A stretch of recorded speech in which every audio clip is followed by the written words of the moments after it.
hopefully these techniques are going to work for you. It just takes a little bit of practice. And again, use the CD if you need to. If you don't need to memorize them, just let the CD guide you through them. I guarantee you'll see some results very quickly. Because at the end of the day, what we're trying to achieve, believe it or not, at the end of the day, is to get to the real you.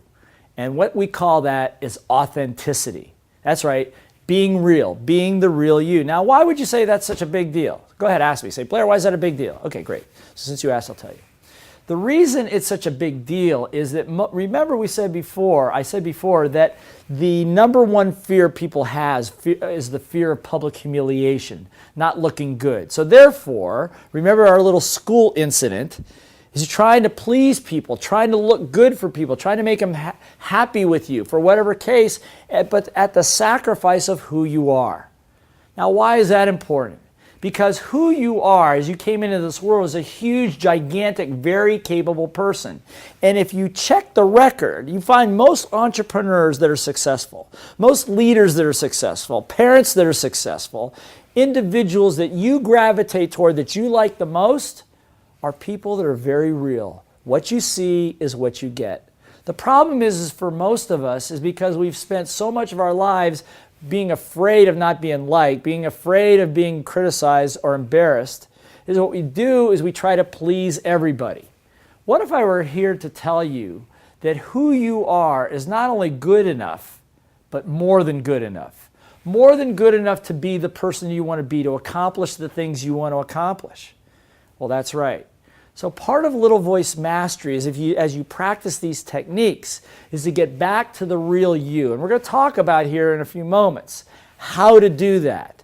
But I just have you ask yourself for a minute, how many times have you said things that you really didn't mean to make other people feel nice? Like we really ought to do lunch. How about that?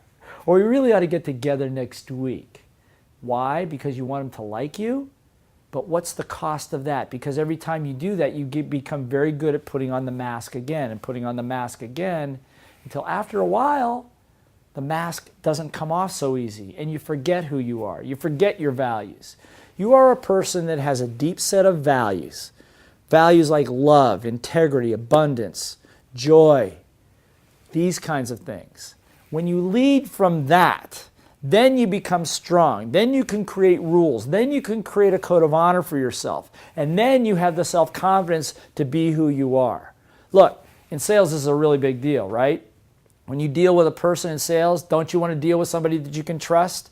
Don't you want to be able to trust the person and know that what they're saying they really mean? And that what your thoughts and that your emotions and that your words and your actions are all congruent? That's being authentic. And for some people, it takes a very, very many years for them to get to that place when they're too old to do anything about it. And then they get cynical.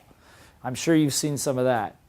So the goal here is for you to get to the real you, to take your self-concept and make it as big as it's supposed to be so you can accomplish the results that you want and ultimately be the real you. So with all of that in mind, let me ask you a question. Why do we have such a tough time being real sometimes?